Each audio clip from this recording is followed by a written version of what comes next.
Alright, hey everybody, and welcome back. So, I've talked about my best books of the year of 2021, the best books of the worst year, and with the best books, you also have the worst books. And oh my goodness, there were so many stinkers last year, especially because in a year where I read 134 books, there were some things that made me regret ever becoming a reader. Yeah, it was tough, it was rough, it was really insane. Not as tough as the reason I'm wearing a snow hat, because at the beginning of the year, I decided to cut my own hair, and I fucked it up. Also, at the beginning of the year, I got both food poisoning and the Rona, and haven't been sleeping well. So if I look physically unappealing, feel free to turn your phone around or your computer or whatever you're watching this on and pretend you are viewing a podcast, because yeah. You know what, for the worst books of the year list, since I'm roasting people's books, I'm gonna give people a chance to roast me. I'm gonna wear a blazer and a snow hat. I'm gonna dress like absolute so you can have a reason to on me, and yeah, win-win. So this is not going to be a bunch of reviews. I have already reviewed these books either on this channel in wrap-ups or on my Bookstagram. Follow me on Bookstagram, link down below. Yeah, these are just terrible books that I'm going to tell you about, and then we're gonna go down the line, gonna say a couple of things, move on to the next thing. Okay, so these are not reviews, alright? So I don't want to see any of that, stuff in the comment section about how I suck at reviewing books, because these are not reviews. So yeah, okay, looking like shite. Wonderful. So I've got a couple of honorable mentions. The first one is gonna be, it's not here, deal with. Alright, so honorable mentions. The first one is The Maidens by Alex Michaelides, and this was especially disappointing because this was the same guy that wrote probably one of my favorite thrillers of all time, The Silent Patient. The mind behind that wrote this. I just can't fathom how someone who wrote a book with that twist, okay? That book was that bitch, and I loved it. I don't know how that mind came up with a book that had this many cliches and plot devices. Like literally everything from memory loss to shitty cops to bad investigators to people that had resentments from the past. Like every single thriller cliche you could think of. This book was just an assortment of that. And it was just incredibly disappointing and let me down big time. Okay, so the next honorable mention is the book The Wrong Family by Tarryn Fisher. It was just boring, and I don't really remember anything beyond the fact that there was one interesting twist, but it didn't serve the story in any way, shape, or form. It was just there as a plot device for us to know things about this family. I'm just not gonna say anything beyond that because some of you might like this book. I doubt it though, and at the end of the day, the third act was just ass pull after ass pull after ass pull, and overall it was just a series of unfortunate events, but not the good kind. It was just like, okay, how much of this stuff can she cram in here? Why is she still going on? Is this story not yet done yet? Tarryn, what happened? And I honestly thought that this book was gonna be fun bad because this author wrote The Wives, yes, Tarryn Fisher of The Wives. And that book was a book that I actually defended because it's not good, but it's really fun and super entertaining. This book was just really boring, which is the worst thing a book can be. Alright, so now that we have that out of the way, I am gonna tell you about the top 10 worst books of 2021.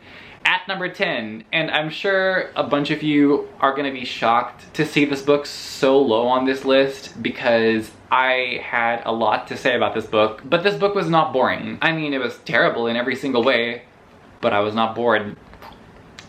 And that is Survive the Night by Riley Sager.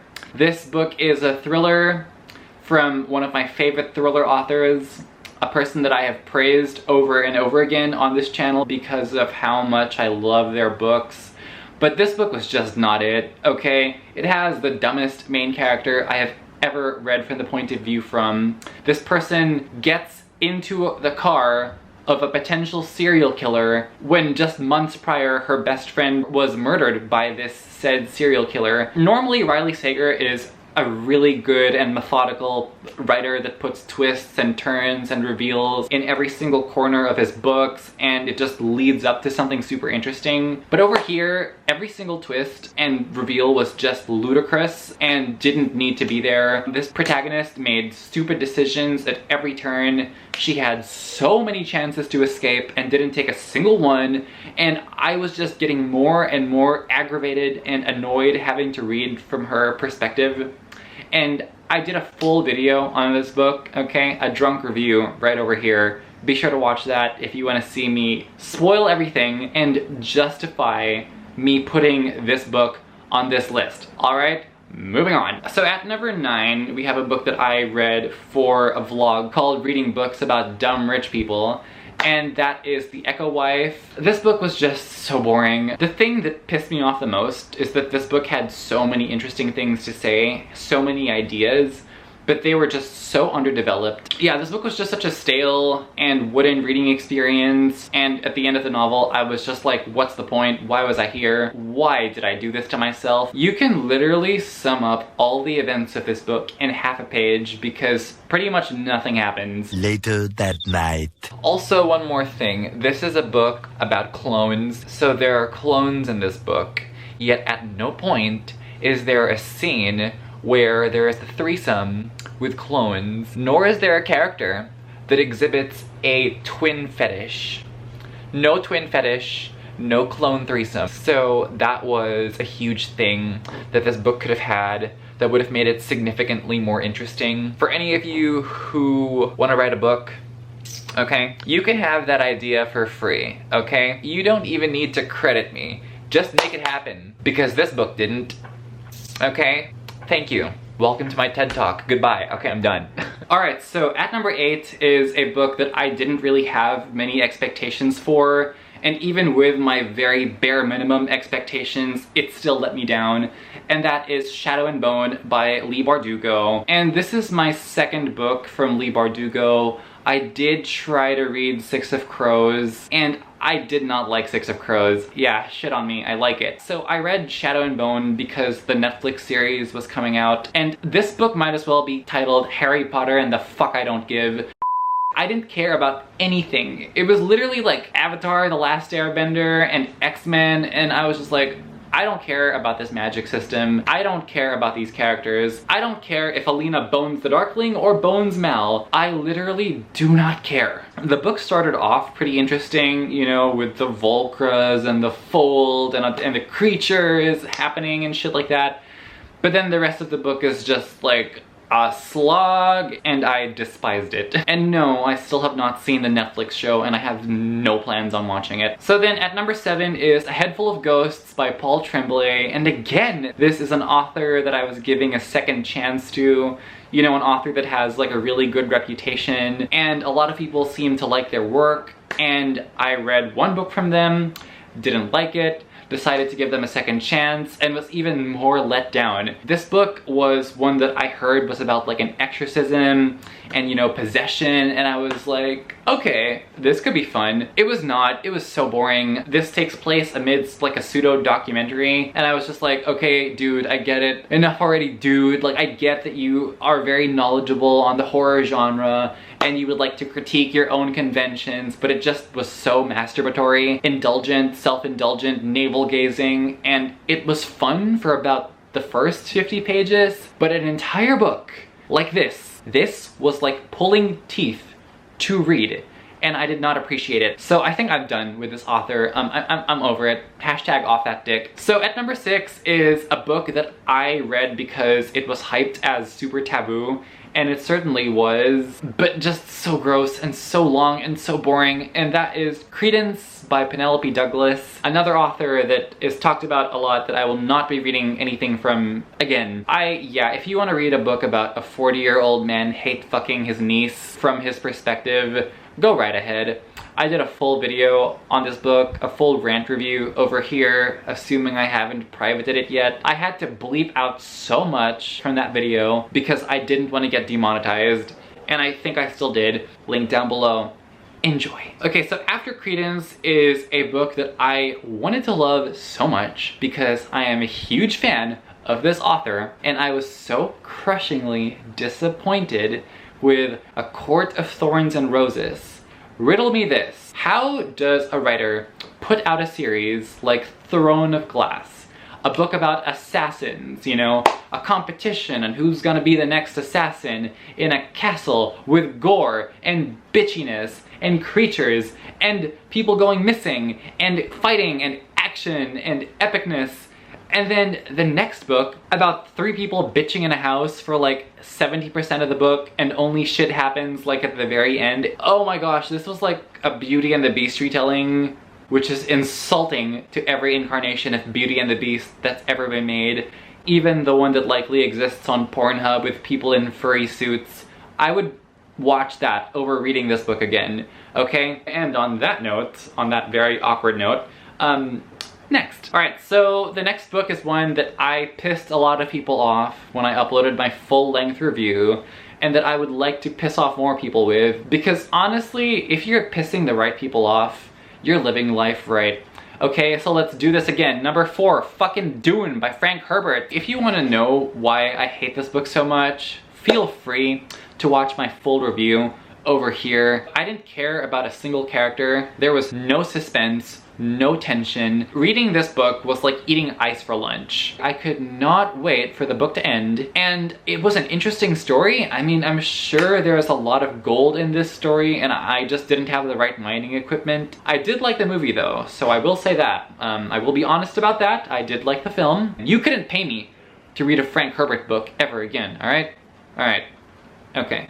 So the next book is one that I read for a vlog, and I buddy read with my very good friend Gabby from Gabby Reads, and I read it for the Camp Weekend Ween vlog, this vlog, which I'm gonna be linking down below, and that is You Should Have Left. So this book is a novella, and even at its very short and truncated length, this book went on forever, because it just went on and on and on, and I had no idea what the hell was happening.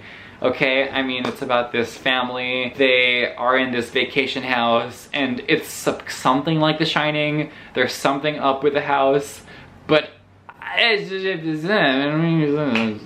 a few moments later. That mumbling you just heard was more coherent than the plot of this book. Okay, I'm literally not even kidding. So the next book I'm gonna talk about, at number 2, we have Nothing Like, we have, what's the name of the book? Like, what's that? I don't even remember the name of the book, honestly.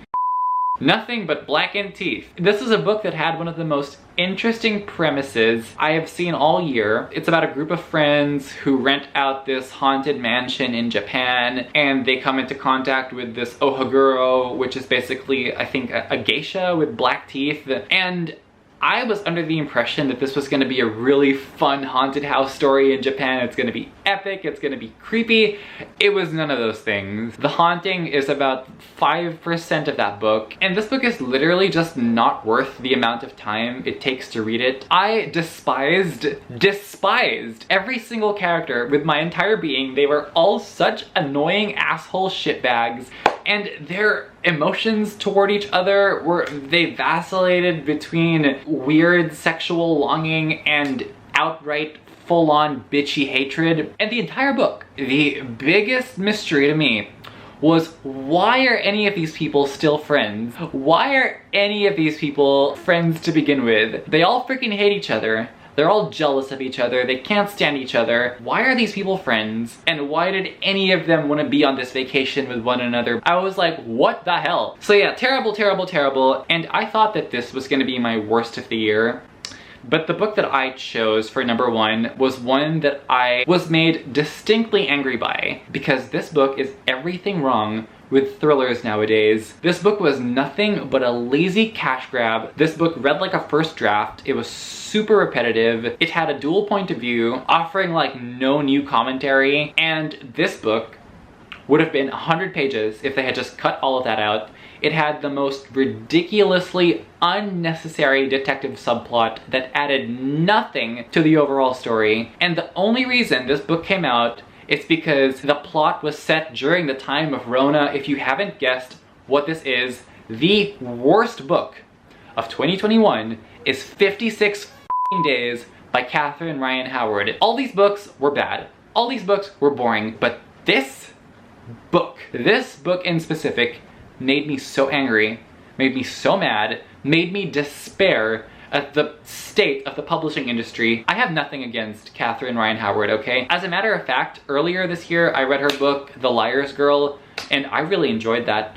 But this book was one that literally had nothing to offer in terms of plot, in terms of character, in terms of story. Every single thing was a plot device. The only reason Corona was in this book was to have lockdowns and to keep these two characters that would have otherwise never been together in the same place to move the very flimsy plot forward. And the resolution at the end was so infuriating. Like, I read all of that just to get to that conclusion, which made me so angry. I can't believe a thriller that is this so underwhelming and so unfulfilling and just so plot device after plot device, plot convenience, characters that like barely meet the bare minimum of character, literally nothing interesting to say, like no commentary on the time in which it's set, just bad and awful in every single way.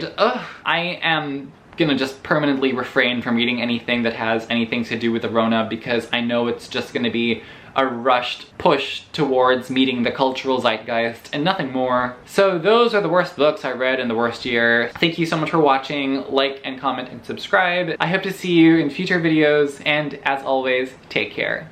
I lose myself